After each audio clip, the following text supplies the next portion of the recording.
Penguin Random House Audio presents What Happens in Amsterdam by Rachel Lynn Solomon. Read for you by Elizabeth Lamont. For Sanne Zwart. How lucky am I that you were my first friend in this country.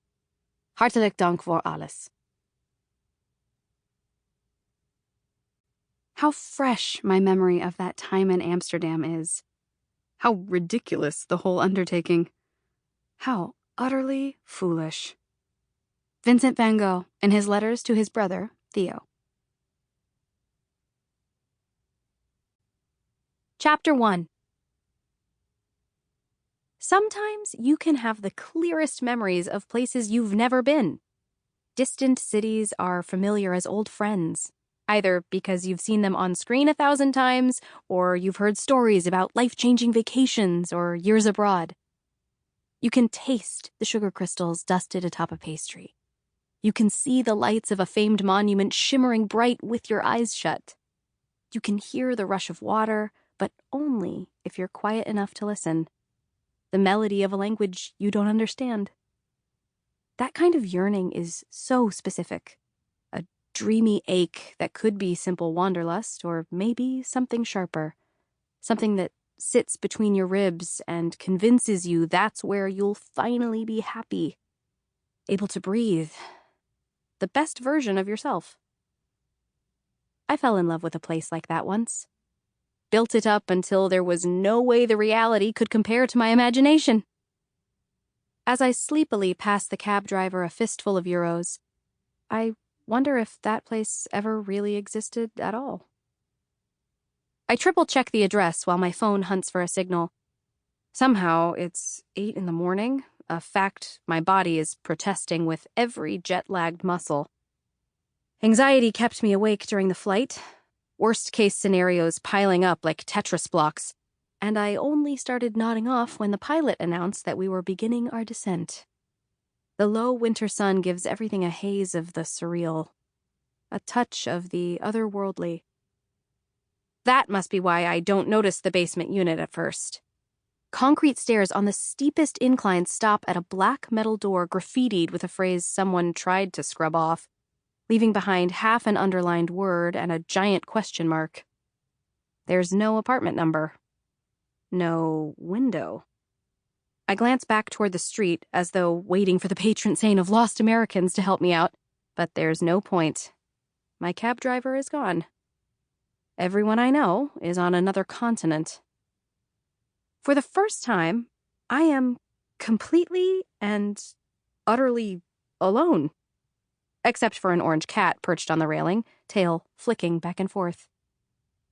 Before I left Los Angeles, my friends and family had plenty of questions. Is this a real job, Dani? And are you sure you can handle living on your own in another country? And have you showered yet this week? To which I replied, define weak. When your entire world implodes around you, sometimes the only option is to implode right along with it.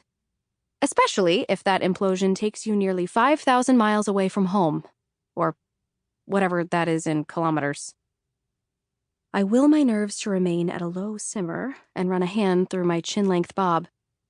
A breakup haircut that doesn't suit my face the way the stylist assured me it did. I'm not sure I've properly exhaled since I got off the plane.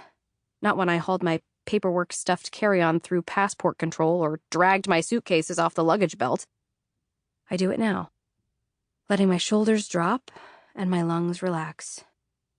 One deep breath of Amsterdam air, and then another. This is exciting. This is an adventure. This is not a catastrophe in the making. The street is fringed with rows of crooked houses pressed tight against each other, most only 3 or 4 stories high, in shades ranging from light brown to dark brown. Some roofs are curved, and some are shaped like bells, and some have intricate designs etched above the doors. Maybe the strangest thing is that it's so quiet. No cars.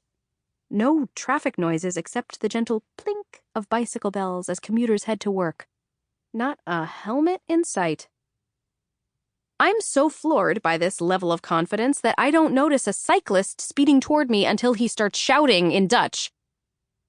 "I'm sorry," I say, leaping out of the way as he nearly clips my backpack.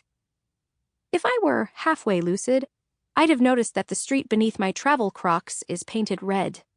Bike lane. I assess my surroundings again. There's supposed to be a lockbox with a key inside, but I don't see it anywhere. Another mark for the catastrophe column. That would track. A mysterious job offer, an interview process that seemed much too short, a free flight. Odds that this is a scam getting higher by the moment. I would absolutely be the kind of person to fall for it. Just like I fell for Jace promising me we were exclusive, or my parents assuring me I'd grow into my ears someday. Even the cat is judging me in that condescending way cats do, eyes unblinking as it lazily licks a paw. "Hi there." I lift my hand, because long ago warnings not to pet animals you don't know were never something I took seriously. The cat hops off the railing and disappears down the street without giving me a second glance, revealing the little black lockbox it was sitting on. Victory! I punch in the code from my email and the box opens up, producing a key that fits the industrial-grade door with minimal effort. A rush of adrenaline convinces me this is the greatest achievement of my 30 years on this earth. I am strength. I am power. I am... standing in a restored medieval torture chamber. Basement apartment is too generous a description, I decide as I step into my new home. Anxiety giving way to a shock of cold. A sliver of window lets in just enough light to cast grim shadows on every piece of dust-coated furniture. A couch with a gaping hole at the back. A kitchen table with 2 skeletal chairs. Walls painted dark blue. A dank, musty smell hitting my nostrils and making me wish I hadn't swiped that extra packet of cookies from the galley when the flight attendants weren't looking. None of that matters when it's clear the apartment's pièce de résistance is a gleaming white bathtub in the middle of the bedroom. Inexplicably. Mere steps from the bed. An unhinged laugh slips past my throat. I must be delirious from travel if this is what finally sends me over the edge, because... Of course! Of course, the apartment my company found and that I agreed to, sight unseen, looks like this. A knock on the front door stops me on the verge of a panic spiral, but just barely. "Hey, is that yours?" A girl who looks mid-20s is peeking down from the stairs, motioning to the suitcase I left on the sidewalk. "I live next door," she explains with an accent I can't place. Not Dutch, I don't think. She's dressed for a run, long dark hair in a ponytail, one AirPod in her ear and the other in her palm. "Sorry, yes," I say, embarrassed. "It is. Thank you." It takes her an extra second to respond, one that I've gotten used to when meeting people for the first time. Usually when someone sees my port wine stain, they stare longer than they should and then make every effort to focus on a different part of my face to appear as though they're not staring at all.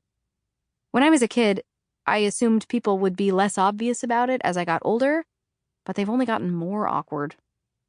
Literal strangers have gone out of their way to assure me I'm still beautiful. The birthmark is a mottled pink that starts above my right eyebrow, drifts along my nose, and covers half my right cheek. My own little Rorschach test.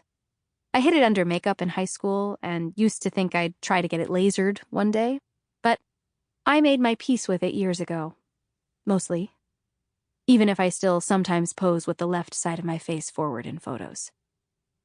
"You should be more careful," the girl says as she helps me carry the suitcase down the stairs. "It may be the off-season, but I've even seen phones stolen right out of people's hands." Once it's safely over the threshold, I hug the dinged-up polycarbonate as though the bag and I have been reunited after an arduous journey. "I will. Thank you so much. I just got off an international flight, so I'm not entirely myself. I live here now, I guess." This makes her soften. Sample complete. Ready to continue?